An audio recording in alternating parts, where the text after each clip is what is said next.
Hey guys, and welcome into this edition of the Heel Tough Blog podcast on a Tuesday night. That's right, because we are heading on the road to Miami on Thursday, so we are going to get this one in early. We'll preview the Miami game, but first, we're going to take a look back at the first Tar Heel victory of the season against the Pittsburgh Panthers, a team that, well, Larry Fedora, he's owned to this point, and he did it once again on Saturday. And to help us take a look at Miami and recap what happened in the game against Pittsburgh, it's Zack Hubbard back with us again. Zack, how's it going?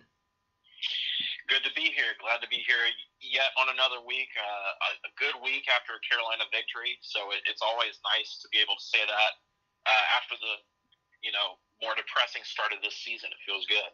Yeah, so how long did you celebrate? Like, what is the official time frame that you think you're allowed to celebrate? For me, I think it's the rest of that day. But for some Tar Heel fans, they were saying we need to focus and move on right after the victory. So how long did you celebrate?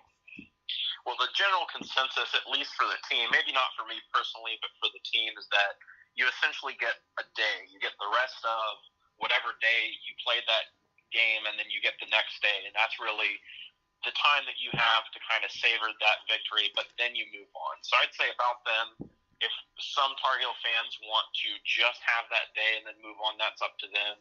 If people want to, celebrate the entire week, that's entirely fine too. I think it's very open, but for me, it's about a day that you can kind of sit in that victory, that you can kind of soak that in, and then you move on and look at, well, what's coming up this week and what's the rest of this season going to look like? Well, we'll start by recapping the Pittsburgh game before we move on and take a look at what this game's going to look like against Miami, and then what the rest of the season will look like. And when it comes to the Pittsburgh game, I think it's really a tale of two halves. So in the first half, I still thought the offense played well. I thought the running game was there. The offensive line looked a lot better, especially in run blocking situations. And I thought the short passing game really was what got the offense going. But defensively, man, there was very little defense in that first half from the group, especially in the run defense. 174 yards on the ground in the first half alone by Pittsburgh. Again, they went back to most of the plays that we've seen from them in the past. That power run game off to the left side of their offensive line, and then those jet sweeps that have really hurt the team in the past. But, when you go back and look at that first half now with the result that we had, what was the biggest takeaway that you had defensively from that first half? Well, the biggest takeaway that I had defensively from the first half is that it just seemed like there was a lack of concentration from the defensive unit. It seemed like there were a lot of missed tackles, a lot of misassignments, misalignments, things of that nature that allowed Pitt to get some of those big gains on the ground. And Pitt is a very good team running the football. They were going in. I think that they will still be a good team running the football going into their subsequent games after, the UNC game. But I think the second part of that defensive performance in the first half is that they had such success running the ball, and they would often go away with that. They would often try to get Pitt quarterback Kenny Pickett involved, and that had, moderate success as compared to the running game. The running game was very good, and then they would kind of shift into this pass attack, and that was what led kind of to it being not as bad as it could have been, in my opinion. So the main thing was just that it was a bad defensive half, but Pitt kind of made its own errors that allowed Carolina to get out of the half and then regroup at halftime, which they did, and they played much better in the second half. Yeah, no, I agree with you, and I think one of the things that kind of went a little unnoticed in the first half, and they really readjusted in the second half, they hit a couple of deep plays in the passing game. I thought Kenny Pickett sort of settled in that second quarter, and that's kind of what got their offense going. The turnover by Anthony Ratliff-Williams, where he catches the pass that would have been a first down, and then he ends up fumbling it. I think that was really what turned the tides in the first half. and allowed them to take that lead into the locker room. And I think, at that point, I don't know about you, but for me, it was kind of like, is this really going to happen again, where we're going to put on, a better performance in this game even than the Cal or ECU game, but we're still going to come up short? Was that kind of your feeling going into halftime, especially after, Pitt took the lead? There was definitely concern. There's generally been concern over, the Fedora era of if this team can make adjustments and if this team can keep, the edge to play to the best of their ability. But they really showed that they do have that ability on Saturday. Going out of the first two games, there was concerns about that. There was concerns over the mentality of this team, and there were things that people saw in interviews and things like that of people not taking certain opponents seriously or not preparing in the right way or not giving 100% or things of that nature. But through the second half of this Carolina Pitt game, we really saw that UNC, really on both sides of the ball, can play at a high level, really more specifically on that defense. Most of Pitt's offensive yardage came in that first half. If you look at the drive chart going into the second half, I think it's about 3 or 4 punts, a couple turnovers, and then maybe a long touchdown drive there at the very end, once UNC was kind of playing not to lose as opposed to playing aggressive defense. So, yeah, really the defense took a big step forward just in that second half. Now, it's hard to say whether that will continue down the line throughout the rest of the season, but they certainly showed that they have that ability. Yeah, I'm looking at it right now, and like you mentioned, I'll just read them right here. 6 plays, 14 yards, punt. Then 3 plays, negative 12 yards, and a punt. They fumble on the kickoff after the touchdown that gave the Tar Heels the lead from Diami Brown. They punt on the next drive that they have, 3 plays, negative 1 yards.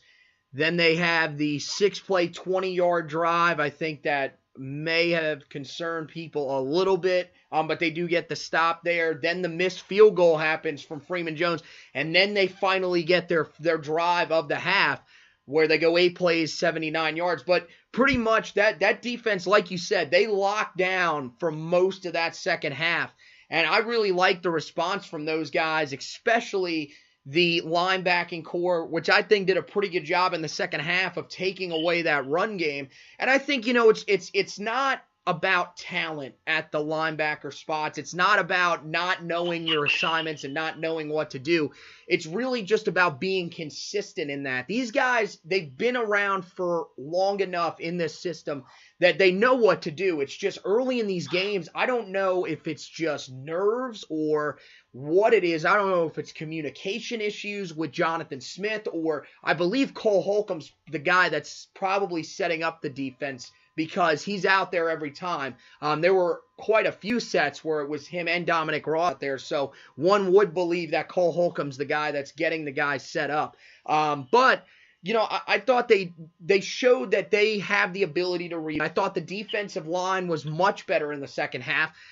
One of the most encouraging things to me, I thought the pass rush was definitely back. 3 sacks, and that's something that you can take as much as you want from it and say, well, more there are teams out there that have one guy with 3 sacks, or that's still not going to get us up into the top 15 or top 10 in college football in sacks. Well, that's not where we really need to be. We need to just see progress, because really, under the late Gene Chizik era into the early John Papuchis era, there was no semblance of pass rush at all, not even close. And the fact that these guys this year have rebounded in the way that they have so far early on, I think has to be encouraging. I know against East Carolina, no sacks, and that looked a lot like those Gene Chizik defenses and the early John Papuchis days. But if they can play the way they played against Cal and the way they played on Saturday, really just week in and week out, I think it gives these guys a chance to at least I mean, they're going to start, the points will start going down. I have a feeling, unless they are just that bad in run defense. I would think that being able to get after the quarterback, that's going to take away a lot of things in that passing game. It's going to take away a lot of the deep passes because there's simply not going to be time. But, one of the guys that I wanted to ask you about in specific is Timon Fox. What did you think about his performance, especially, with the fact that he is going to be out this week against Miami? He really stepped up to me against Pittsburgh. Yeah, Timon Fox definitely stepped up against Pittsburgh with the absence of Malik Carney, and that was really what we needed him to do. We needed one of those guys, the defensive end position, to really be a difference maker on this Carolina defense. And at least in this game, Timon Fox made his sort of presence known. He had 7 tackles, 2 tackles for loss, a sack, and 2 quarterback hurries, and that was really enough to be an impact maker on that quarterback. I mean, they kept Kenny Pickett uncomfortable most of the day, really only hitting about 57% of his passes. Now, part of that, of course, is on the defensive backs to play defense, but part of that, of course, is what you're getting from your pass rush. And from that defensive line, most of that pass rush that we saw from Timon Fox. Yeah, you're right. And I think, good job also Jalen Dalton, who I think has really responded well. He had the injury in fall camp and didn't see a lot of action.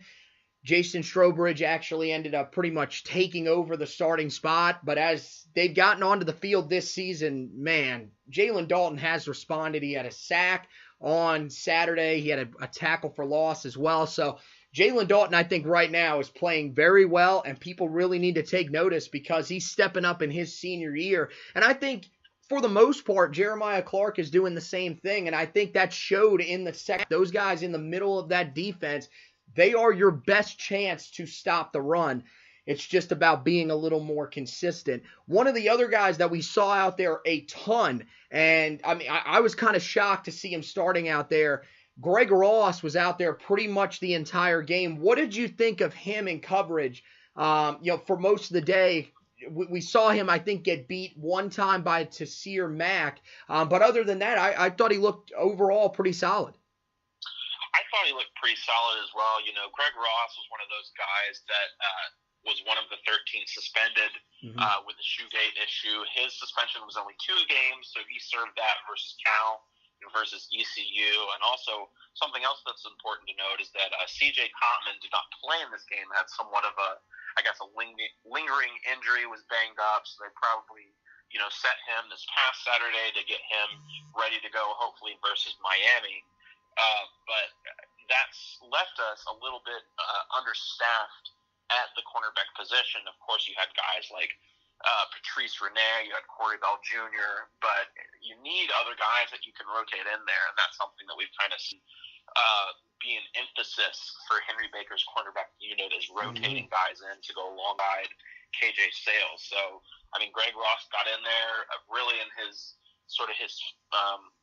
first, that I can remember, first sort of taste of playing time, did fairly good in coverage, had 6 tackles, which was good for 4th on the team. So, and they were all solo tackles. So I think it was a good starting performance. Obviously, like I said, I think the whole secondary unit did fairly good at limiting the Pitt passing attack. Not that I think that Kenny Pickett and the Pitt passing attack was all that dangerous to begin with, but the Carolina defense was up to the task regardless, kept him around 57% for 174 yards. Obviously, as we said, the defensive line sacked him 3 times, so made their offense one-dimensional, which, like we said, helped our defense in the second half. Right, and he threw for 123 of those yards in the first half, so they only allowed 51 yards in the second half. And you could say, well, they probably went to the ground more in the second half. Not really, because you've got to think with that big third quarter, they were trailing for the entire fourth quarter. So, no, I thought this secondary really stepped up. Yeah, C.J. Cottman not playing, I think that was one of those things that allowed Greg Ross to get out there, but I thought he took advantage of the opportunity, and if anything, I still think, overall, I think C.J. Cottman's probably a better corner. I like his speed a little bit better, and I think he's a better man-to-man coverage guy, but I think overall, for Greg Ross, you've got to take away the fact that at least you've shown these defensive back coaches, whether it's Henry Baker or maybe even Tommy Thigpen, the safeties coach, that, hey, I can play a little bit. And I know Greg Ross played a little bit of safety in high school as well. So, I think he's a flexible option that can be moved around. He was one of those guys that we heard for a while was waiting to kind of get his chance to break out. And I thought he performed pretty decent for his first time out there against the Pitt Panthers. So we'll turn to the offensive side of the ball really quickly. And when you look at the offensive side of the ball, of course, Nathan Elliott with a fantastic performance. Antonio Williams, 16 carries, 114 yards, 2 touchdowns. That might be the headliner. Or it might be Daz Newsome with 6 receptions for 110 yards. So here's what I'm going to do. I'm going to ask you to pick one of these as your standout performer. Who would it be? And I'm going to go a little bit against the grain here because people will want to say Nathan Elliott, but I'm going to go with Antonio Williams. I personally thought his performance in this game was more impressive. 16 carries for 114 yards, averaged 7.1 yards per carry. That's elite right there. Scored 2 touchdowns on the ground as well. He was the bulk of this rushing offense. And as we've seen difficulties in the passing game throughout the season so far, albeit saw a better performance on Saturday, it's impossible to assume that the passing game might struggle again. So, as you and I have both said on this podcast previously, the run game needs to be emphasized. And I think that starts up front with Antonio Williams. Antonio Williams is a different back that UNC perhaps had last year on its roster or is used to having, really within sort of this hurry-up spread offense. You typically see more of these smaller, shiftier backs like your Jordan Brown or your Michael Carter. But Antonio Williams is more of that traditional bell cow power back, the one that you give 16 to 20 carries to, like we saw in this game, and have him go and bulldoze over people. And he's shown here in this game, and I think last week before the targeting call, that he can do so. In his own words, he thought that he played kind of lazy against Cal, and then really turned it on and in his words, ran angry against ECU and then against Pitt. And I think that showed both in the ECU game and this past Saturday that he can really be a weapon running the ball for this offense.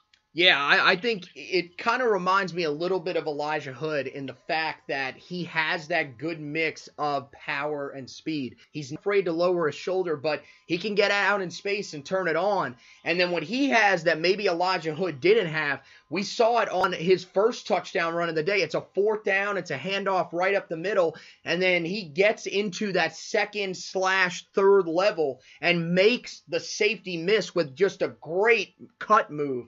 And, I mean, that's something that we just really haven't seen. And I feel like you're right.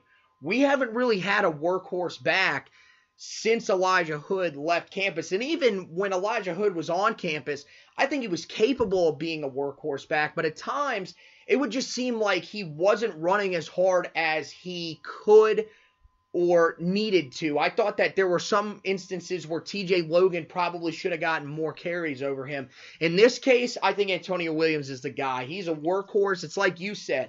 He feels that he needed to take his game to the next level, and I think he did on Saturday. And if he can keep this going, I think there's a real chance that he could, he could run for over 1,000 yards.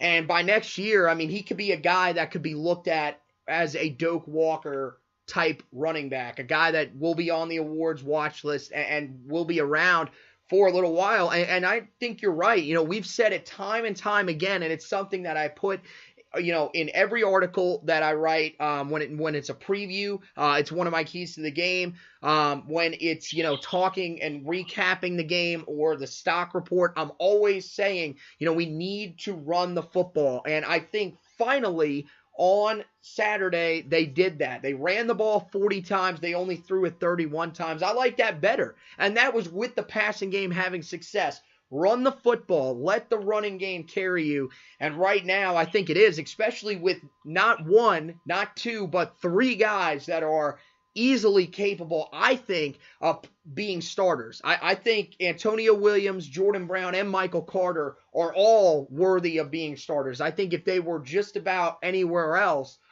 they would have a chance to start. So, I think right now the rotation back there allows us to potentially turn this into a run-first offense. But, when I looked at the game on Saturday, I think that Daz Newsome had the best performance. And I'm going to tell you why. He didn't reach the end zone, and he only had 6 catches, but he turned that into 110 yards. And I think his ability to create after he caught the football, especially on some of the screenplays, we saw the 1 third down play where it was just a dump down screen route to him, and he gets out in space and makes a spin move and gets a first down. I mean, that's something that we've just been lacking early on in the year, partially because the play calling has pretty much been throw a bomb, throw a bomb, throw a bomb every single time that we're out there. It was a little bit different on Saturday, and I loved it. I thought it was fantastic. Daz Newsome, I thought, showed what he is there to do and what he can do for the Heels in that slot. And I think that's what really opened up the rest of the passing game as well. So, yeah, I think I'm going to go Daz Newsome with the best performance. But for sure, I think right now, when you look at Nathan Elliott, he has played very well, here in, some of these instances. I thought he played well in the second half against Cal, and then I thought on Saturday he played well. So, look, he's capable of being a serviceable enough quarterback. You've got to put him in the right situations as a play caller. He is not a guy that's going to thrive on deep passes. He's going to thrive on those short dump down routes and screen plays where guys are able to get yards after the catch and make things happen in space. That's what's going to make this offense roll like it should. So, I think that's really it on the Pitt game. I guess one last thing I'll ask you. Freeman Jones missing a field goal. Is there anything there? I saw someone saying, we might be going back to the same old kickers. I'm not worried at all. I think Freeman's perfectly fine, but am I nuts? I would say that you are not nuts. I would say that that's a little bit of an overreaction for him missing a kick. If you watch kickers in any other college football game, or any other football game for that matter, kickers miss. Kickers miss often. Kickers miss kicks that they should be making. It's not uncommon for that to happen.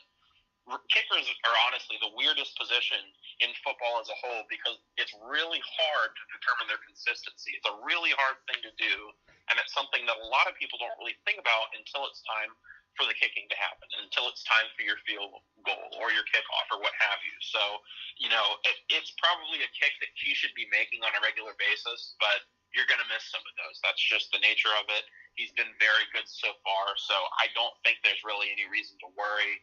And another thing to keep in mind is that kicking field goals is great. Obviously, that's points that you can get on the board. That's 3 points that you might not get otherwise. But I don't think that special teams should really be the concern of this team at this point. I think Larry Fedora teams have pretty much always had good special teams to the point that you almost don't have to worry about them. So I would say that this is not the unit on this team that really anyone needs to have to lose any sleep over, if you could say that. Yeah, I agree with you. So let's turn then to the Miami game. Of course, it'll be a Thursday night game. So, the question I think that you've always got to start with games like this is, what kind of concern do you have right now in terms of, how ready this team is going to be? We've seen them get off to some slow starts before, and now having this quick of a turnaround, I kind of wonder, does it benefit them because they were as good as they played as well as they did in the second half on Saturday? Or, is that going to, be a deterrent and potentially be, something they'll come out tired or whatnot? So what is your level of concern at this point? Well, it's a little difficult to say for this North Carolina team in general. I mean, when you look at teams playing Thursday night games, usually these games are lower scoring. The teams don't perform as well as they do on Saturday games, and it usually is to the detriment of whatever the away team is. I mean, you look at, for instance, Clemson the past either year or 2 years has lost games that they probably should win. They lost one to Pitt, I believe, in 2016 and lost one to Syracuse last year. And I know specifically for the Syracuse game, that was a Thursday night game up in New York. It's unfavorable conditions. It's on a short week. That leads teams to play less skilled, less focused, but also it tends to be a detriment to whoever the away team is. So that kind of leads you to an area of concern. But we also see in terms of specifically with Larry Fedora teams, they tend to be good on a short schedule. They tend to be successful in these Thursday night games, and for some reason they're less successful in games that they have longer to prepare for. They're less successful in starts of the season. They're less successful in bowl games. For some reason, Larry Fedora teams just tend to perform better almost completely against script when they have a shorter week. So if you believe in that sort of thing, that would certainly be a reason to, have a little bit of optimism. But it's really hard to say for me one way or another if that's going to be a huge factor in this game. So going into it, you look at Miami's defense, and really the numbers are there. They've allowed 18.5 points per game, 223.8 yards per game overall. But when you look at their schedule, outside of LSU, they played Savannah State, at Toledo, and then Florida International, which of course is coached by former North Carolina head coach Butch Davis. But as of right now, how much should fans really buy into their numbers? Because from my perspective, I think the schedule has those numbers a little skewed right now. I still think they're a good defense. They have a lot of talent, especially in the front seven. But when you look at it, what do you think of that Miami defense that we're going to be seeing on Thursday night? Well, I tend to agree. You look at that schedule outside of LSU, it's not really anyone that program of the caliber of Miami should be scared of. In Savannah State, an FCS team, Toledo, a MAC team, and then FIU with Butch Davis. But you look at their numbers defensively, and even without adjusting for those opponents, these are pretty impressive numbers. Miami is number 2 in the nation in total defense, number 5 in rush defense, number 6 in pass defense, number 1 in third down defense, and number 1 in tackles for loss. So regardless of who you've played, those are impressive numbers. Those are elite defensive numbers. This is a defense that is creating havoc in the backfield, that is using their front seven dangerously, that is stopping offenses from moving the ball. So regardless of the opponent, I still think that there are reasons to be concerned with this defense. Yeah, no, you're right. And allowing 78.8 yards per game on the ground, that is amazing, especially through 4 games of the season. And that's even with that LSU game where they did give up some yards on the ground to those LSU running backs. But, this defense, they're legit. I agree. I kind of think early on the Tar Heels, they're going to have to throw the ball probably a little bit more than people want to start out. But the key to it will be, I think, is you got to get the ball out quickly. You mentioned number 1 in the nation in tackles for loss, and that stat accounts for sacks as well. So when you look at it, you've got to make sure that you're getting this ball out quickly. But at the same time, look, they're number 1 in tackles for loss for a reason. So you are going to have to get the ball downfield a little bit. You're going to have to run some of these 5-yard curl routes. Some of these 5-yard curl routes. Some of these, potentially these these slant routes over the middle that, will allow the guys to, still get out in space, but not, screen plays that are going to involve. Zack Hubbard, I can't come over right now. Leave a message after the beep. At the tone, please record your message. All right, yeah, so we lost Zach here. Let's see. Zach, you there, man?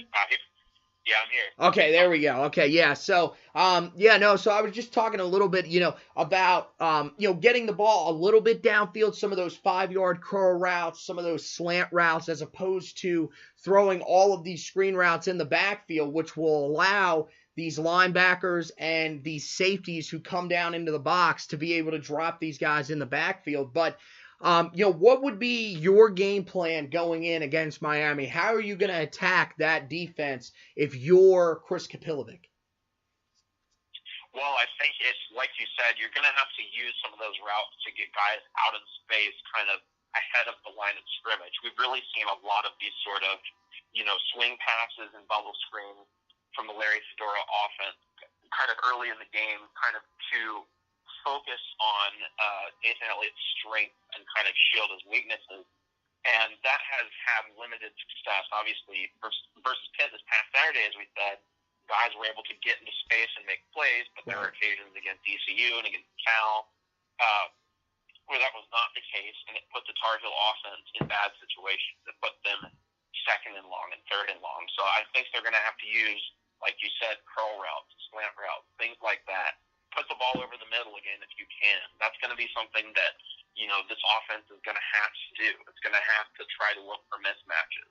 I think it's going to have to run the ball to some extent. Really, defenses up until this point have played Carolina pretty much by stacking the box and daring Nathan Elliott to beat them with their arm. And I think they're going to have success in the running game kind of to get the defense off balance. I think that this Miami defense is confident. They're determined. They feel like they have a good plan to shut down this offense. And UNC has to come in and make them uncomfortable, have to stay ahead of schedule, have to play fast if they can get guys, focused and in the right assignment, running the offense quickly. And I think the main goal as of right now is get their playmakers, those safeties, those linebackers that you mentioned, out of position.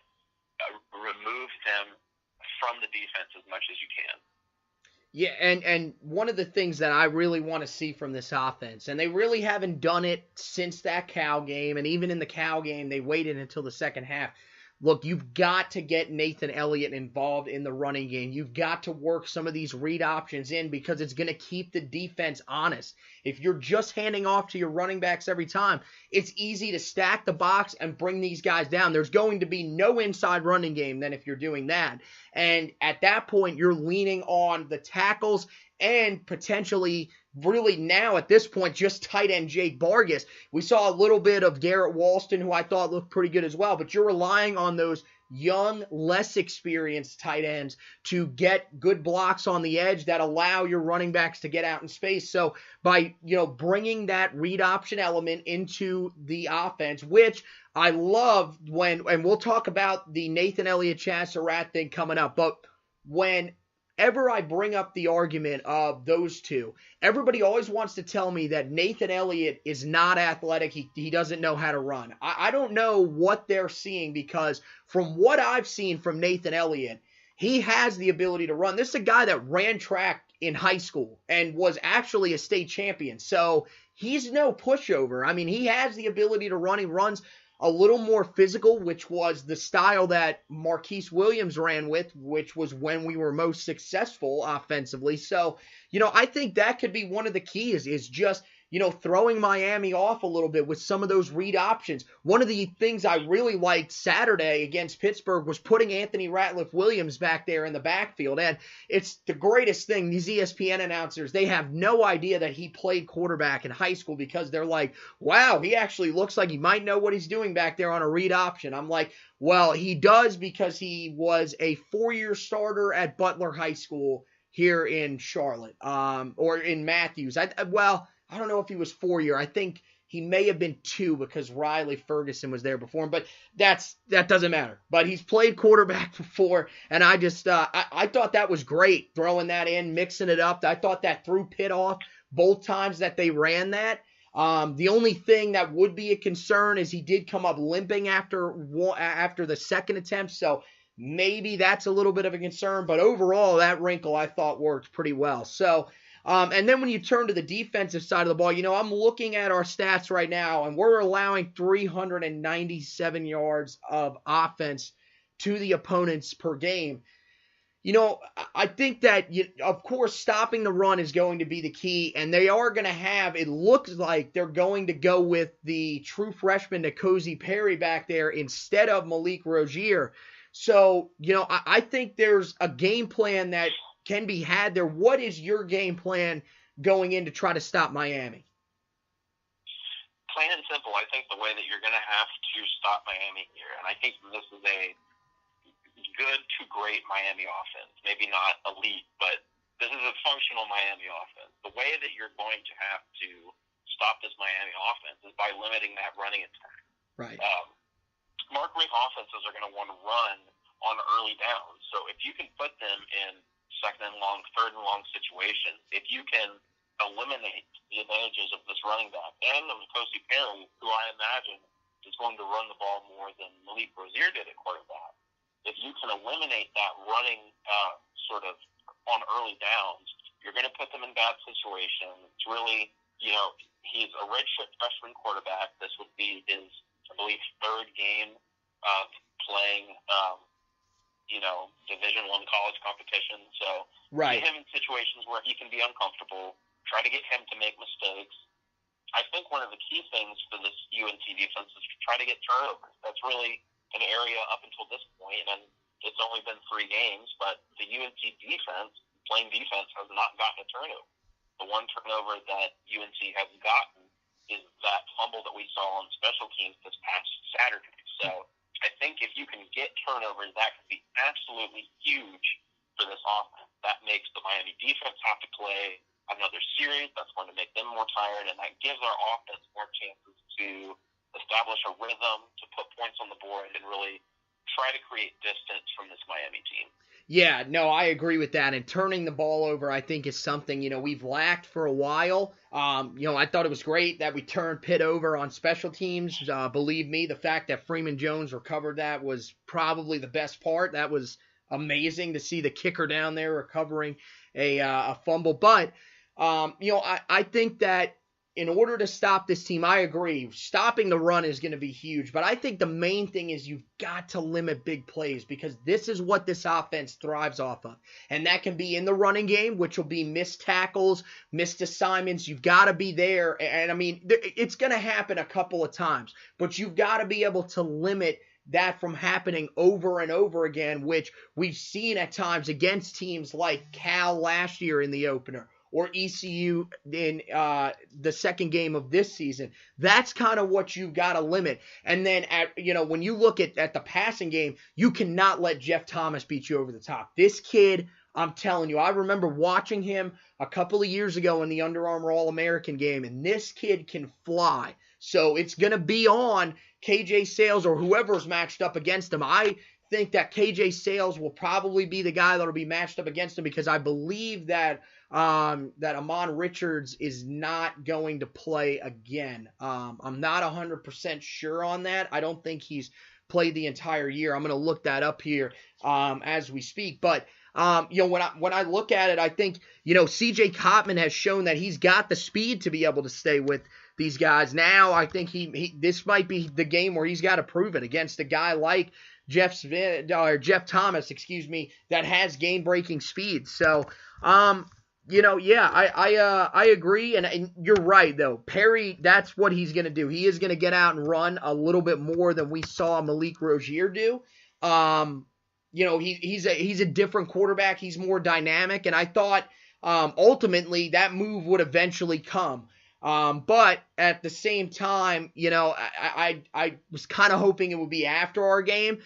But he is young, like you said, so forcing him to, at this point, force him to win the game. Make him be the guy that steps up and wins the game for them, as opposed to, having the rest of that offense beat you, having those playmakers like Travis Homer in the backfield or Jeff Thomas, make N'Kosi Perry find a way to beat you, because if you're putting a true freshman in that situation, it's pretty tough. So I'm looking at Amon Richards right now. He's missed the last 3 games with an injury. So he played, that's right, he played in the opener against LSU, caught 1 pass, and did get injured. And he hasn't played since, so he is questionable, and that could be huge, because that takes away one of their better receiving options. Amon Richards is another guy that has the speed to go deep.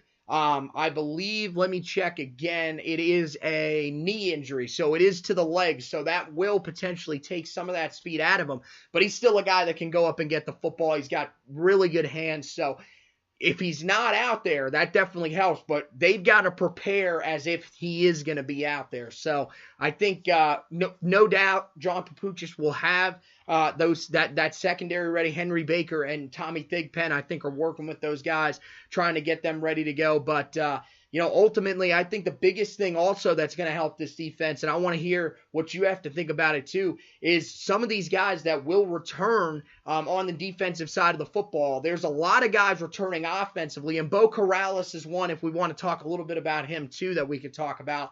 But really having Tyrone Hopper back, I think, is huge down there, because really it gives us another guy that's a pass rusher, a guy that we can rotate in there to try to keep some of our guys up front fresh. Again, Malik Carney will be back in the lineup. No Timon Fox. So, you'll have Alan Cater out there, and he's been playing a lot lately. I think he's been relatively effective, but there are times where he can use a breather. So having Tyrone Hopper back will definitely help. Having Malik Robinson as well at linebacker, who is a guy that had a good spring, and I think could be a guy that could help in the middle of that defense and make some tackles. I think that could be huge. What do you think about the guys that are returning, and do you think anybody really makes an impact on Thursday night? Well, among the guys you mentioned, I certainly think that Malik Carney could. Of course, he might be our best defender, either him or Dominic Ross in that first game against Cal. Really had a great performance there on that defensive line. So I think that he could certainly be one of the key pieces that this Carolina defense will need if it's going to make N'Kosi Perry uncomfortable. But you look at that offensive side of the ball, with Bo Corrales coming back, Bo Corrales gives his offense a different sort of weapon than it really has anywhere else. And that's a big-bodied guy that can really be a red zone threat, or a guy that can, take the top off of a defense, which I don't think they've seen necessarily from, Anthony Ratliff-Williams or from Diami Brown. So I think that he adds that component. He's obviously another body that can be rotated in there and be successful. And I think that he's a guy that can push these outside receivers, that can push Anthony Ratliff-Williams and Diami Brown, and really bring out the best in him and bring out the best in himself just through competition. So I think it's certainly a good thing to have him back in the lineup. Yeah, you mentioned a go up and get it type of receiver, and that's exactly what he brings to the table, because we saw it against Miami last year. So what a great game to come back. The game that you had the most success a year ago in, and really that's the thing. I think he'll be able to come in and bring a different element, because at the same time, look, I think Ratliff-Williams, he has that ability to go up and get the football, and that's what he does best. But having a second guy like that, which is when the offense was really most effective, because Matt Collins was a guy that had the speed to get over the top, and that's the thing we're still missing to this day. But if you threw a lob ball to Matt Collins, he could go up and get the football if he had to. And then you had Bug Howard on the opposite side that could do the same thing. Really early on in the season, they haven't had that, because I think Diami Brown is a guy that the reason they put him on the outside was they felt that his route running would be enough to create separation. It hasn't been, and I'm not saying that's a problem, because, look, this guy's a true freshman, and he's already in the starting lineup. He is talented, and he's shown flashes. The touchdown the other day was fantastic. I thought that was a good start, and I think he's only going to get better. But bringing back Bo Corrales brings back a little more experience. Granted, he's only a sophomore, but at the same time, he's been out there. He played in 5 games a year ago, and, he was effective in most of the snaps that he saw. So I'm intrigued to see what he's going to bring to that offensive side of the ball, like you said. And I think he could be a big help and a reliable target that Nathan Elliott, he found a lot in that Miami game a year ago. He can look there again. So, I guess we'll finish up by talking about the game with our predictions. So I'll let you go first, because you're going to give the straight-up prediction, and then I'll do my prediction for the spread. So what do you think going into this game for the Tar Heels on the road? Remember, the last time we were there, we beat them back in 2016, 20-13, thanks to a forced fumble by Malik Carney, recovered by Jeremiah Clark. Do you think we go into Hard Rock Stadium and come away with a win, or we end up coming back home at 1-3? Well, I hope that this will be somewhat of a competitive game, but I can't really predict that right now. I think Miami is unfortunately back, not really back up to the level, but they are historically, but certainly back to a level of being, a competitive top 25 type team. I think they're the best team in the ACC Coastal this year by a good margin, despite that first loss to LSU. And I think that it will be pretty handed victory, unfortunately. I think this is the best team that UNC is going to play the rest of the year. I think it's going to be the hardest game that they play the rest of the year, not only being the best team, but it's on the road, it's on a Thursday night, on a shorter schedule, so I can't really feel super confident about the Tar Heels in this game. I think it's going to be somewhat of a, let's say, 38-17 type game. Okay, yeah. This game, look, Miami, I agree with you. Right now, for sure, they are the team in the ACC Coastal to beat because with everything that's going on at Virginia Tech, they dismissed Trayvon Hill, the talented defensive lineman. Then they end up finding out that starting quarterback Josh Jackson is out injured. So right now, I think it's Miami at the top, and then believe it or not, and this pains me to say, I think it's Duke that's probably the number 2 team in the Coastal at the moment. Rumor has it they could come in as a favorite against Virginia Tech, so how about that?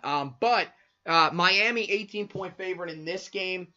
When I look at this, Larry has always played Miami very, very tough, and I think this Miami team on a Thursday, short turnaround, after playing a team in Florida International that's not great, but I think is a little bit physical. And, how about, the first time, basically the first start for N'Kosi Perry. I don't believe he actually started that game. I think Malik Rozier started and then he came in. So, having to come in off your first pseudo start and having to basically come in now on a short week and take over for your first career start, I think that might get to him a little bit. I think I'm going to go with the Tar Heels to cover here. I'm not going to say I'm going to pick them straight up, but I think this will be a closer game at least than Vegas season. I think that it could be a 10-point game. It could even be closer than that just because of the history that the Tar Heels have really against Miami since they entered the ACC, but in particular in the Larry Fedora era. I think it's a close one, but in the end, Miami is very tough, and at home, I don't know. I try to just focus on the line, so I'll say that. Heels cover, but it will be a tough one, and it will be intriguing to see what happens. So, with that, let's turn to the final thing that we will talk about tonight. This will close the show, the Nathan Elliott-Chaz Surratt debate. And as you guys know, because of the cancellation due to the hurricane, you are supposed to serve, the suspensions are not a specific amount of games. It's a specific amount of time, a specific percentage of the season that is supposed to be missed. And they are only supposed to miss 30% of the season for the guys that were suspended for 4 games. So that means that they will all be back in action. A big break for this team on Thursday night. So that means that one of the guys that will be eligible to play is Chaz Surratt, who started 7 games a year ago and, had his moments where he looked good. He had his moments in that middle stretch of the season where he did not look good at all. And, now, those guys came in, of course, in the offseason. They had their back and forth battle. Nathan Elliott was the guy that was rumored to be ahead of them at the time, but they were supposed to go into fall camp battling each other still.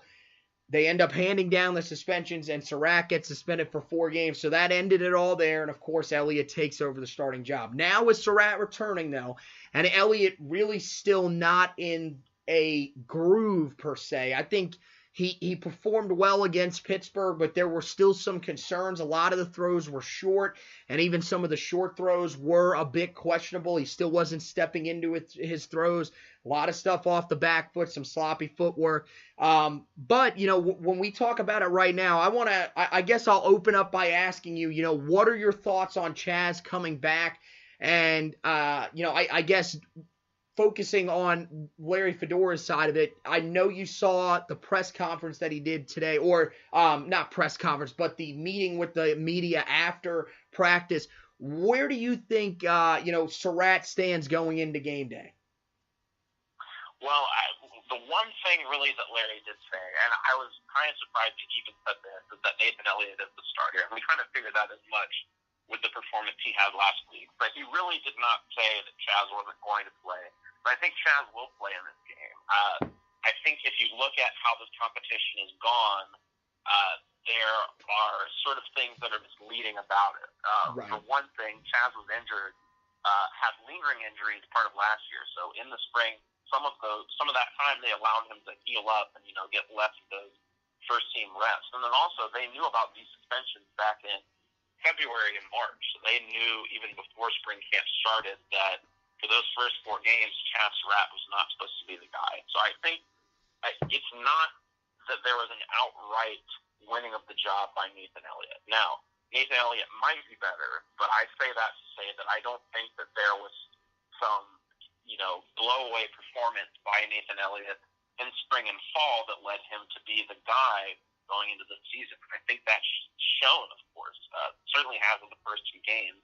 Now, he did play better this past week. He had 71% completion percentage, over 300 yards, 2 touchdowns. But if you want to look at the specifics, like you said, 12 of his 22 completions were behind the line of scrimmage.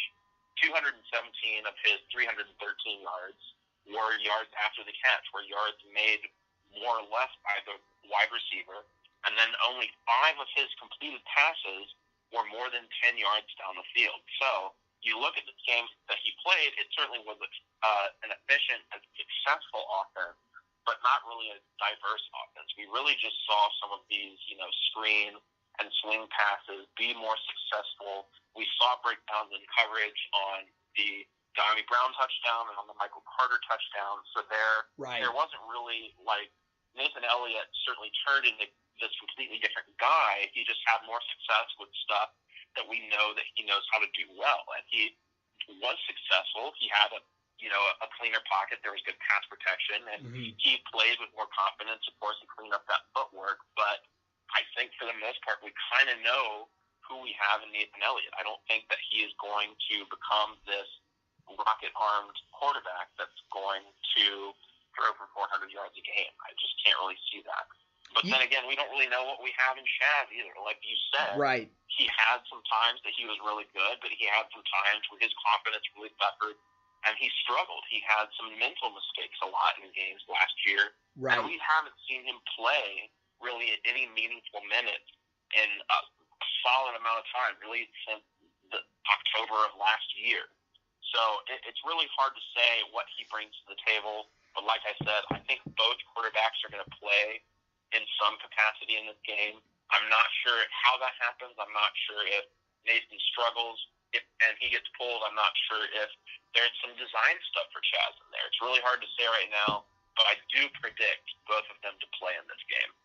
What the thing that I think that we, at least myself, I want to get people to realize is that there is this notion that Chaz Surratt, when he comes back, is easily the better quarterback over Nathan Elliott. And I feel like last year combined with this offseason, and, the suspension may have had a little bit to do with it, but from what I heard from a lot of the guys that were out there that I had on the show, Sam Doughton of the Argyle Report, who comes on with us all the time and does a great job, and even Pat James said it a little bit.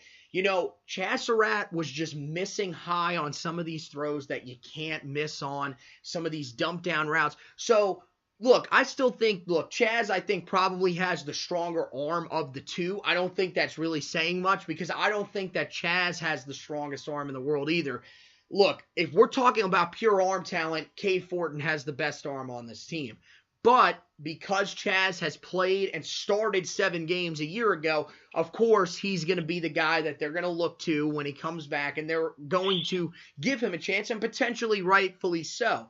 But really what I'm just trying to get people to realize, and I don't doubt that he can play in the game, and look, if he is effective, then that's fine. But to think that he should hands down be the starter, that he is that much better than Nathan Elliott, mostly because many people think he has a stronger arm and he's a better runner.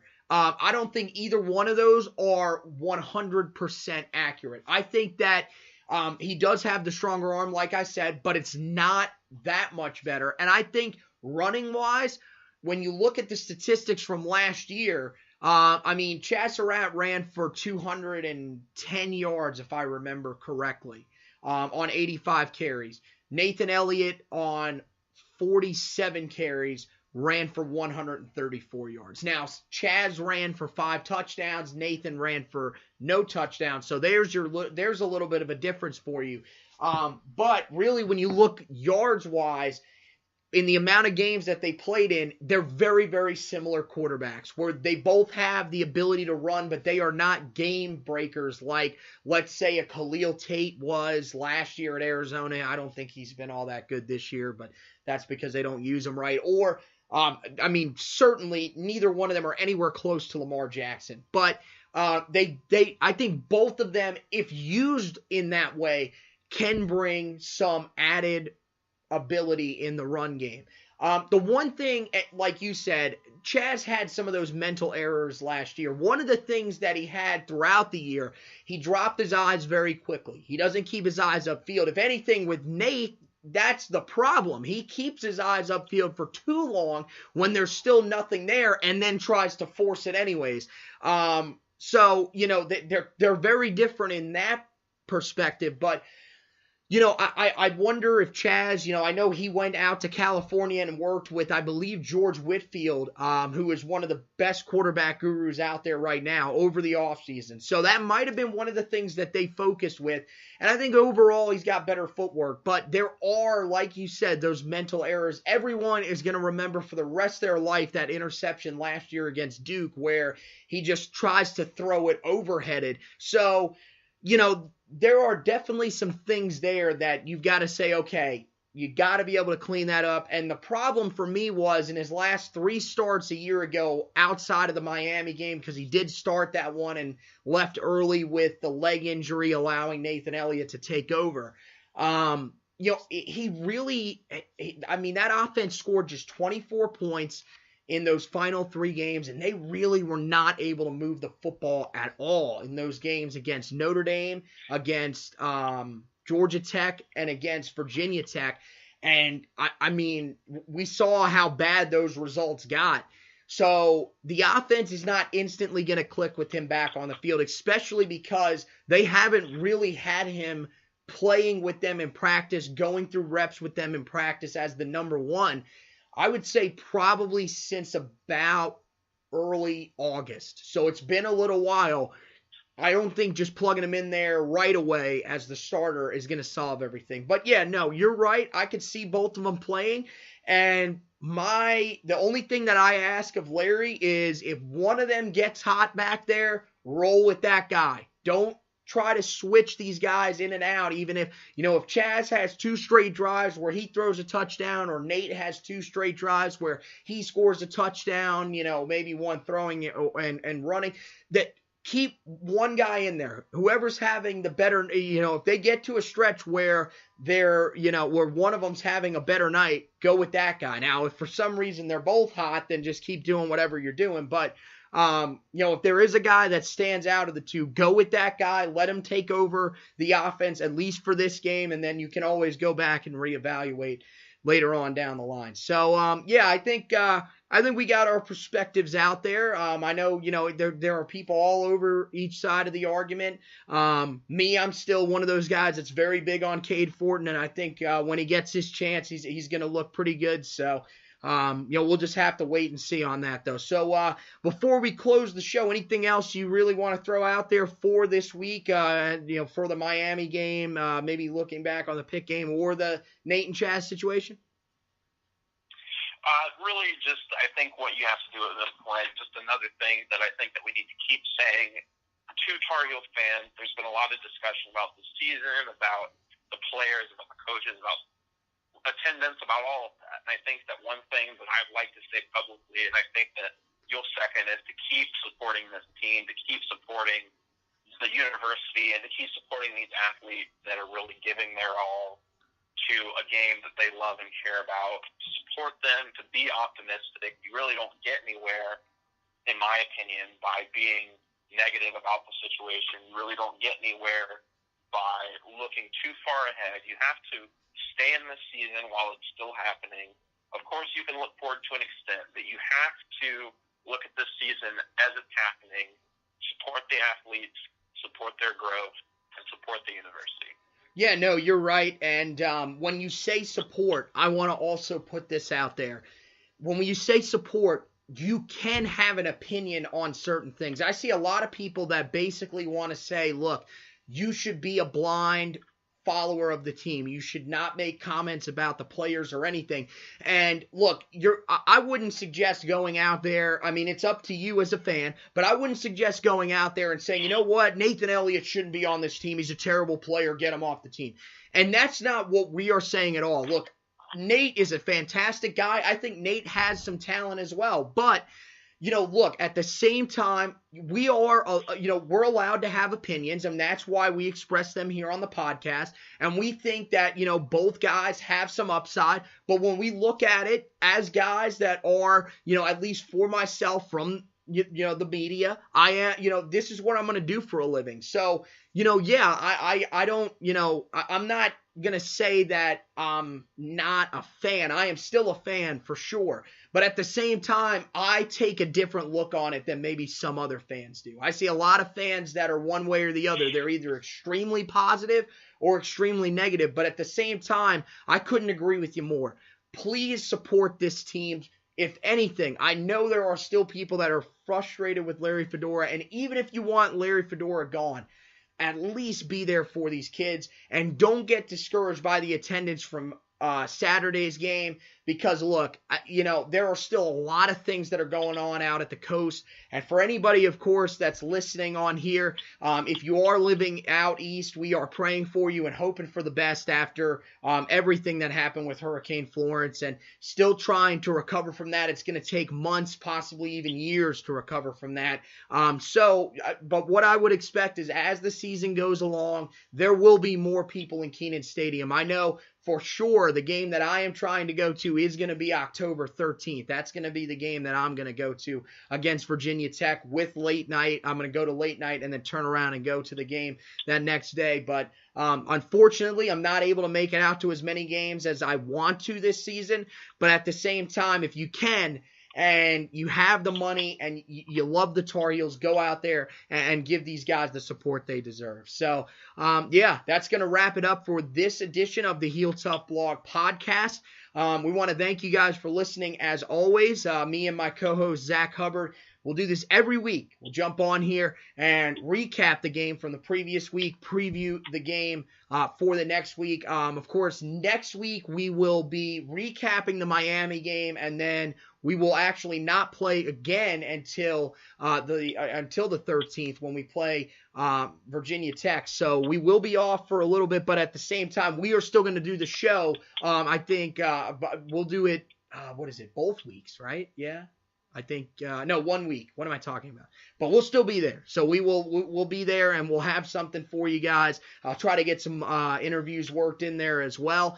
But at the same time, we'll be ready to go. And we want to thank you for listening as always. Spreaker is the main site where you can find the podcast, but you can find it anywhere that you find podcasts. iTunes, Google Play has it, TuneIn app, iHeartRadio. So many of them have the podcast, guys, and that's thanks to you listening and allowing it to expand to the point where it's gotten. Thursday's game against Miami, of course, will be on ESPN, as you guys know. 8 o'clock is the start time for the game. Of course, if you can't watch it on ESPN, you can always listen to it on the Tar Heels Sports Network. Jones Angel and Brian Simmons are going to be on the call once again this week. And that will be here in the Charlotte area, 99.3 FM, 1110 AM WBT. Up in Chapel Hill, it's 97.9 FM, 1360 AM WCHL up there. And then in Raleigh, it'll be 106.1 FM WTKK for you guys over in that area. Everybody else, if you live somewhere in the area, just go on. Jones Angel tweets it out every time before the games. He's got it up there. You can just scroll through his Twitter feed anytime, really, and just check it out. And right now, no Larry Fedora Live tonight, so you guys don't have to worry about looking for that in their podcast. They'll be back next week, so it should be a little bit easier to find the station areas on Jones' Twitter feed this week. So, yeah, guys, thanks for listening once again. And as always, go Tar Heels.